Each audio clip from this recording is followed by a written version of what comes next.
আদালতে আনবো। কেন তুমি এই কথা ভুলে যাচ্ছ? আমার মালিক, আমার রব, আমার আল্লাহ যে হুকুম দিয়েছেন সেটা অনিবার্য হবে। আলাম তারা আন্নাল্লাহা আনজালা মিনাস সামাই মাআন ফাখরাজনা বিহি মুখতালিফুন আলওয়ানুহা। আল্লাহ বলেন, আমি আকাশ থেকে বৃষ্টি বর্ষণ করি, ওই বৃষ্টি তোমাদের জমিতে বাগানে পড়ে যায়, জমিগুলো কাদা হয়, ওই কাদা জমিটাকে শুকাতে হবে। তার জন্য যদি কারেন্টের আলো দেওয়া হতো, লক্ষ লক্ষ কোটি কোটি টাকার কারেন্ট পুড়ে যেত। যদি ডিজেল দিয়ে আপনার শুকাতে হতো, কোটি কোটি টাকার ডিজেলও পুড়ে যেত। আল্লাহ বলেন, আমি কত বড় দয়াবান, সূর্যের আলোটা তোমাদের দান করি, তার জন্য কোনো ট্যাক্স বা পয়সা দিতে হয় না। কারেন্টের বিল 3 মাস বাদে দিতে হয়, ডিজেল কিনলে পেট্রোল পাম্পে পয়সা লাগে। সূর্যের আলোটা আমি তোমাদের ফ্রি দান করি, ওই সূর্যের আলো তোমাদের জমিতে পড়ে, পড়ার পরে জমিটা কাদা শুকিয়ে যায়। চাষি ভাই বলে, এবার জমিতে নাঙল দেওয়া যাবে। সুন্দর করে নাঙল দিয়ে মাটিটা ভুরভুরে করে একটাই জমিতে আদা, রসুন, পেঁয়াজ, টমেটো, শসা, কাঁচা লঙ্কা, ঢেঁড়স, কত রকমের ফসলগুলো উৎপন্ন হয়। মুসুরের ডালটা সামনে রাখা আছে, বেগুন ভাজিটা পাশে, টমেটোর চাটনিটাও পাশে আছে। মুখে তোলার সময় কেন মনে করো না যে আমার আল্লাহ কত বড় দেনেওয়ালা? একটাই জমিতে কত রঙের ফসল, কত স্বাদের ফসল দান করেছেন। আল্লাহ বলছেন, রুয়ে জমিনের উপরে এসব আমারই দেওয়া নিয়ামত, তোমরা খাও, পান করো, আমার শুকরিয়া আদায় করো। ওয়াইন তাউদ্দু নিমাতাল্লাহি লা তুহসুহা, যদি তোমরা আমার নিয়ামতগুলো গণনা করতে চাও, তোমরা কোনোদিন গুণে শেষ করতে পারবে না। আপেল, লেবু, বেদেনা, আম, কত রকমের নিয়ামত আল্লাহ তাআলা দিয়ে রেখেছেন। আল্লাহ বলেন, এই নিয়ামতগুলো মানুষ তোমরাই তো ভোগ করো, তারপরেও তোমরা কেন আমার শুকরিয়া আদায় করবে না? তোমাদেরকে তো আমার শুকরিয়া আদায় করতে হবে। যখন মানুষ আল্লাহর ডাকে সাড়া দিয়ে আর এই নামাজটা আদায় করে নেবে, আল্লাহ পাকের ওয়াদা আছে যে তোমরা নামাজ আদায় করবে, আমি আল্লাহ তোমাদের রুজি বাড়িয়ে দেবো। তোমরা নামাজ আদায় করবে, আমার শুকরিয়া আদায় করবে, রুজি আমি বাড়িয়ে দেব। তো রুজি আল্লাহর হাতে। আমরা রুজির জন্য ছুটে বেড়াচ্ছি, কিন্তু আল্লাহর হুকুম না মেনে, তাতে আমি ছুটে ক্লান্ত হয়ে যাব, আমার সমাধান হবে না। আর আমি আমার মালিককে রাজি করে যদি ছুটতে যাই, ছুটতে হবে না, একটু হাঁটলি আল্লাহ তাআলা দিয়ে দেবেন। আল্লাহর রহমত, আল্লাহর দয়া এইভাবেই আসে। কোরআন পাকে আল্লাহ তাআলা আরো বর্ণনা দিয়েছেন, ইন্না ওয়াদাল্লাহি হাক্কুন ফালা তাগুররান্নাকুমুল হায়াতুদ দুনিয়া ওয়ালা ইয়াগুররান্নাকুম বিল্লাহিল গরুর। আল্লাহ বলেন, এই দুনিয়ার খেল তামাশা মজাকে যা কিছু দেখতে পাচ্ছ, খুব ভালো করে জেনে নাও, এইগুলো যা কিছু আছে এটা ধোঁকার দুনিয়া। তুমি এই ধোঁকাতে পড়ে যেন নিজের আখিরাত বরবাদ করো না। সুবহানাল্লাযী আসরা বিআবদিহি লাইলাম মিনাল মাসজিদিল হারাম। আর এখানে বলেছেন, তাবারাকাল্লাযী বিয়াদিহিল মুলক ওয়া হুয়া আলা কুল্লি শাইইন কাদির আল্লাযী খালাকাল মাউতা ওয়াল হায়াতা লিয়াবলুয়াকুম আইয়ুকুম আহসানু আমালা। আল্লাহ বলেন, আসমান জমিনে যা কিছু আছে সবের মালিক একমাত্র আমি আল্লাহ। তোমাদেরকে আমি দুনিয়ার বুকে পাঠিয়েছি একটা বিশেষ কারণে। আমি দেখতে চাই তোমাদের মধ্যে কে নেক আমল করে আমার দরবারে ফিরে আসে। ফিরে যেতেই হবে, এটা কিন্তু বাস্তব কথা, কিন্তু নেক কাজ করে গেল না বদ কাজ করে গেল এইটা আল্লাহ তাআলা দেখবেন। সেজন্য আল্লাহ বলছেন হাজারো নিয়ামত দিয়েছি, তোমরা আমার কথা শুনে আমার কথা মানো। আর আমি বিশ্ব নবীকে দুনিয়াতে পাঠিয়েছি, সেই বিশ্ব নবীজির দেখানো পথে ও মতে তোমরা চলো, তাহলে তোমরা কামিয়াব হবে। লাকাদ কানা লাকুম ফি রাসূলিল্লাহি উসওয়াতুন হাসানা, যদি বলো কোন নেক আমল করব বিশ্ব নবীজির দেখানো পথে এবং মতে, তোমরা সেটা করো, সেটা কামিয়াব হবে। চুল ওই জটাধারীর মতো নিচে দিয়ে ছড়িয়ে দিয়েছে না, সেই চুলেরও নবীজি একটা তরিকা বলেছেন, লিম্মা জুম্মা অফরা, ছোট রাখুন, এই আপনার গর্দান পর্যন্ত রাখুন, এখান পর্যন্ত রাখুন। তার একটা পদ্ধতি আছে, সিস্টেম আছে। লিবাসুত তাকওয়া যালিকা খায়র, ওই বস্ত্রটা সব থেকে ভালো, যে বস্ত্র পরার পর আল্লাহর ভয় ভীতি অন্তরে আসবে সেই বস্ত্র পরুন, ভালো। তার লেবাসও আল্লাহ তাআলা বলেছেন, চুল রাখার ব্যাপারে বলেছেন, রাস্তা চলার ব্যাপারে বলেছেন, সমাজ সংস্কার করার ব্যাপারেও বলেছেন। সমাজে অনেক মানুষ থাকে, সবাই সমান জ্ঞানী গুণী শিক্ষিত হয় না, অনেক গণ্ডমূর্খ মানুষও থাকে, তারা ছোট ছোট বিষয়ে বিভ্রান্তিকর অবস্থা তৈরি করে, অশান্তি ঘটাতে চায়। কোরআন বলেছে না, ওয়াইজা খাতাবাহুমুল জাহিলুনা ক্বালু সালামা, যদি ওই রকম কোন গণ্ডমূর্খ মানুষের পাল্লায় পড়ো, ছোট বিষয় নিয়ে তোমার সঙ্গে বিতর্ক করে অশান্তির বাতাবরণ করতে চাইছে, তুমি বলো আসসালামু আলাইকুম, ভাই তুমি তোমার যাও আমি আমার যাই, আমি তোমার সঙ্গে ঝগড়া মারামারি করতে নারাজ। যদি তুমি বলো আমি সুন্দর সমাজ সংস্কার করব, আল্লাহ বললেন সেই দিনে কোরআন পাকে আমি বর্ণনা দিয়েছি, আজও বিদ্যমান আছে।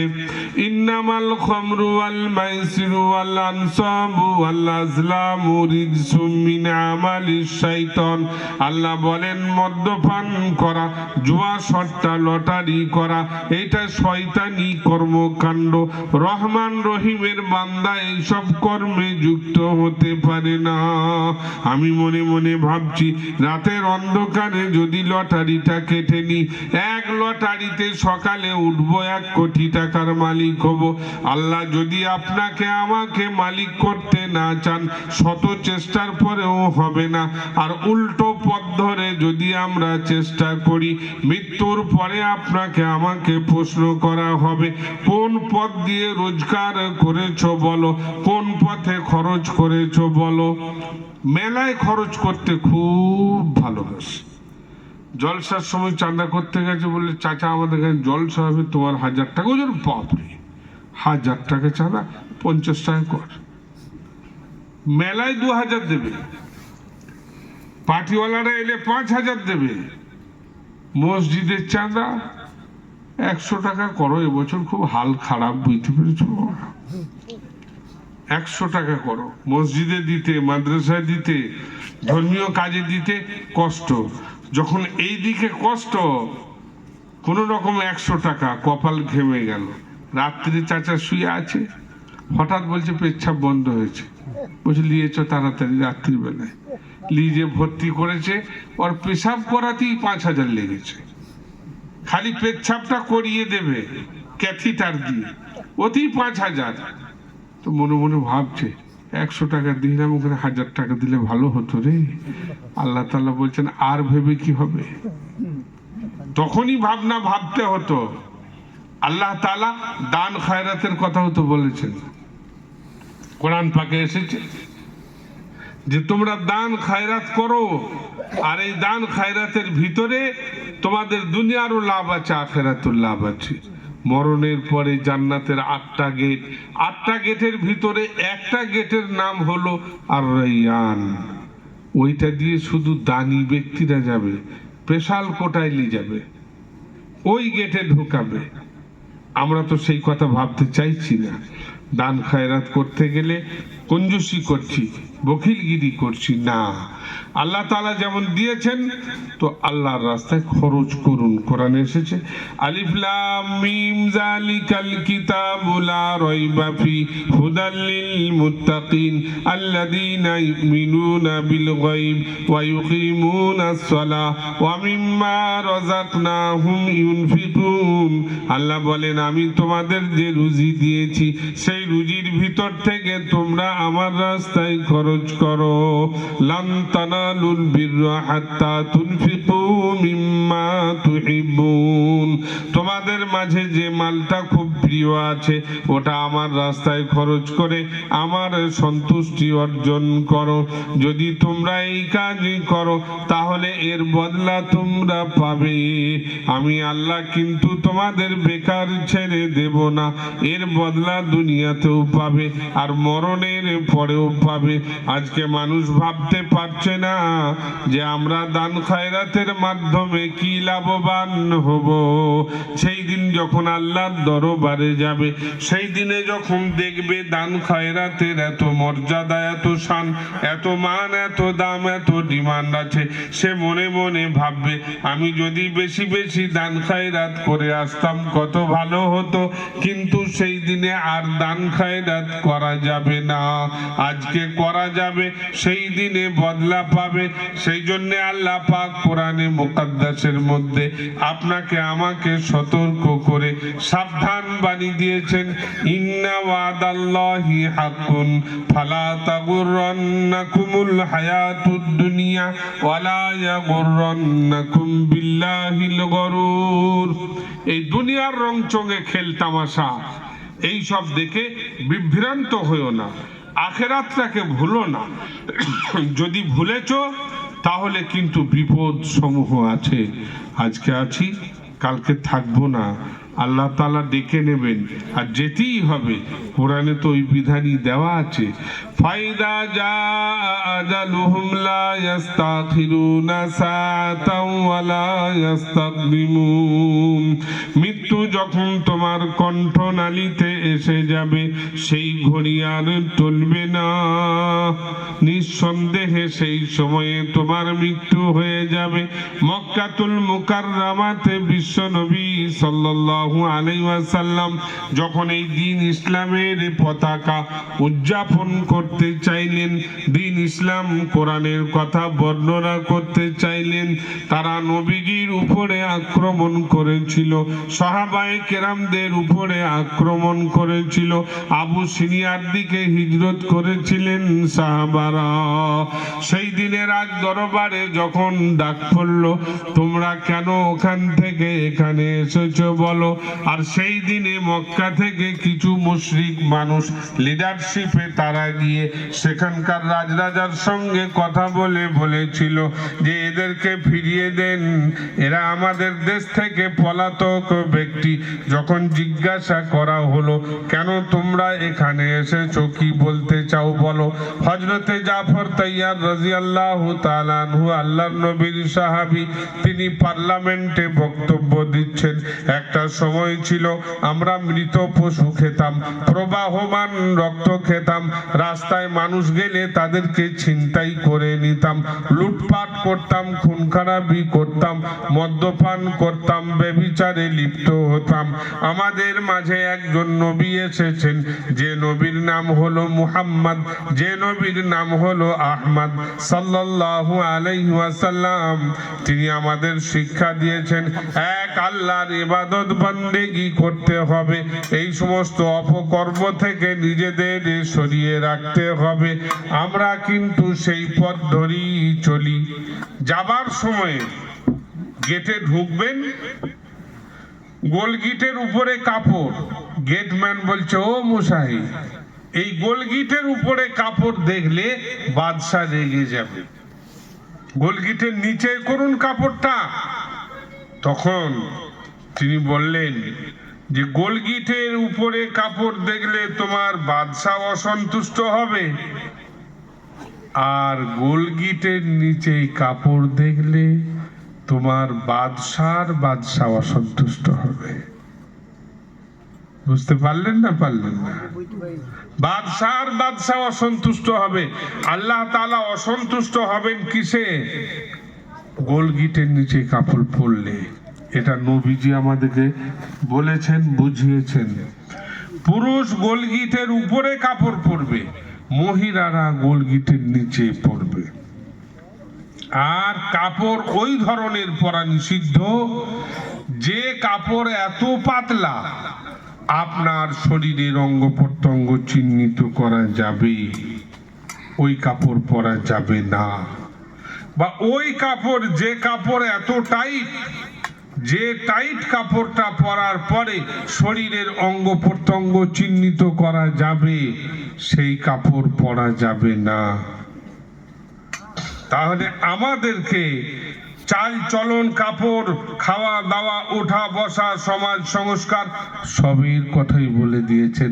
কে চায় আমার ঘরে একটা মাতাল থাক, আমার বাড়ির পাশে মাতাল হোক, আমার পাড়াতে মাতাল হোক? কেউ চায় না।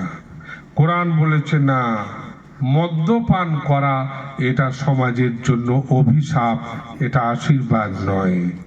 আর এই মদ্যপানের মাঝখান দিয়ে বহু রকমের খারাপি আছে। যে লোক মদপান করবে সমাজে তাকে কেউ ভালো বলবে না, তার ফ্যামিলির সঙ্গে দূরত্ব বাড়াবে, তার ছেলে মেয়েদের সঙ্গে বিবাহ শাদীতে ভালো মানুষ আগিয়ে আসবে না।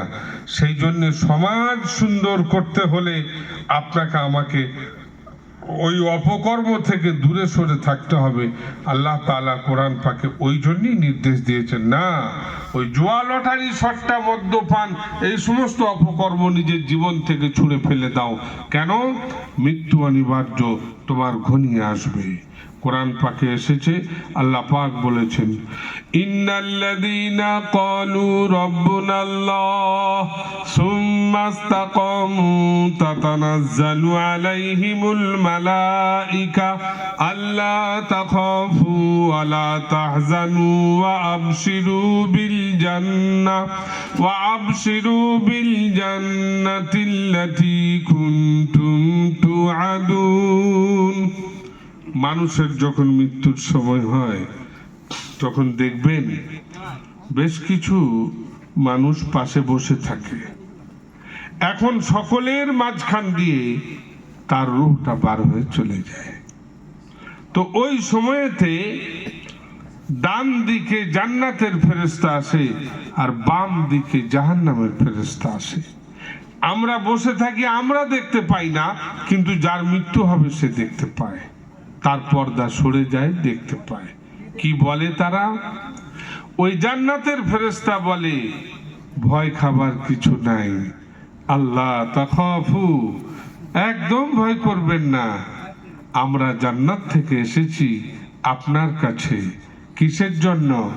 ওয়া আবশিরু বিল জান্নাতিল্লাতী কুনতুম তুআদুন, আপনাকে একটা সংবাদ দিতে এসেছি, শুভ সংবাদ। সেটা কি? না, যে জান্নাতের কথা কোরআনে শুনেছিলেন, হাদিসে শুনেছিলেন, আপনাকে সেই জান্নাতে নিয়ে যাওয়া হবে। পক্ষান্তরে ওই মানুষ দুনিয়ার বুকে যদি আল্লাহর হুকুমের পরোয়া না করে, নবীজির সুন্নতকে ছুঁড়ে ফেলে দেয়, পামাল করে, স্বেচ্ছাচারিতায় জীবনযাপন করে, বাম দিকে জাহান্নামের ফেরেশতা থাকবে আর বলবে, আল্লাহর দুশমন, আল্লাহর খেয়ে, আল্লাহর পড়ে, আল্লাহর জগতে বাস করে আল্লাহর অহরহ নাফরমানি করেছিলে, আজকে তুমি বুঝতে পারবে তার জ্বালা আর যন্ত্রণা। আল্লাহ তাআলা নিজের দয়া বলেছেন যে আমার দয়া কত। কোরআন পাকে যেমন আসমান থেকে বৃষ্টি বর্ষণ করার কথাও বলেছেন, তেমনি মানুষের শরীরের অঙ্গ প্রত্যঙ্গ নিয়েও বলেছেন। হালা তাআলাল ইনসানি হিনুম মিনাদ দাহরি লাম ইয়াকুন শাইয়াম মাযকুরা ইন্না খলাকনাল ইনসানা মিন নুতফাতিন আমশাজিন নাবতালি ফাজআলনাহু সামিআম বাসীরা। আল্লাহ বলেন, বলেন, হে মনুষ্য জাতি, একবার তুমি ভেবে দেখো, মায়ের গর্ভে তোমাকে আকার আকৃতি আমি আল্লাহ দান করেছি, চোখ দিয়েছি দেখতে পাও, কান দিয়েছি শুনতে পাও, এবং তোমার পুরো ফুল বডিটা আমি আল্লাহ তৈরি করেছি। যদি স্ট্রেট করে দিতাম আর বসতে পারতে না, আমি আল্লাহ ফোল্ডিং করে দিয়েছি। আর তোমার মায়ের গর্ভ থেকে তোমাকে দুনিয়াতে এনেছি। এই নিয়ামতগুলো সব আমারই দেওয়া, কিন্তু আমি আল্লাহ কোনোদিন বলিনি আমার স্টকে চোখ নাই, একটা করে চোখ দেব, আমার স্টকে কান নাই, একটা কান দেব, আমার স্টকে পা নাই, একটা পা দেব। যখনই আমি তোমাদের সৃষ্টি করি, পূর্ণ মাত্রায় সৃষ্টি করি, আল্লাহ বলেন এটাও আমার দেওয়া অবদান। এই অবদানগুলো তোমরা কেন অস্বীকার করো বলো? আল্লাহ পাক বলেন একটু ভাবনা করো, না ডাব গাছটা দাঁড়িয়ে আছে 20 ফুট উপরে, আপনার ডাবের পানি কত বড় নিয়ামত, এই পানির সঙ্গে তার কোনোদিন মিল হবে না, সেই পানির গুণ আর মানটা আলাদা। আখটাকে দেখো, আল্লাহ বলেন আমার কত মেহেরবানি, একটা লাঠির মতো দাঁড়িয়ে আছে আখ, তার ভিতরে কত সুন্দর ও মিষ্টি স্বাদযুক্ত পানি আমি দান করেছি। আমার নিয়ামত গুলো কোনটা কোনটা তোমরা অস্বীকার করবে বলো? হাজারো নিয়ামতে তোমাদেরকে আমি ঘিরে রেখেছি, এইগুলো ভোগ করো, কিন্তু আমার ডাকে সাড়া দাও, আমার হুকুম মেনে চলো। যদি না মানো তাহলে কিন্তু চরম বিপদের সম্মুখীন হতে হবে। মৃত্যুর সময় হলো, এমন সময়ে ফেরেশতা এসে গেল, আসার পরে দুই ধরনের কথা হলো। তাই কবি বললেন মৃত্যুর সময়ের কথা, ও গো কবর কবর কবর গাহের মাটি, দুনিয়ার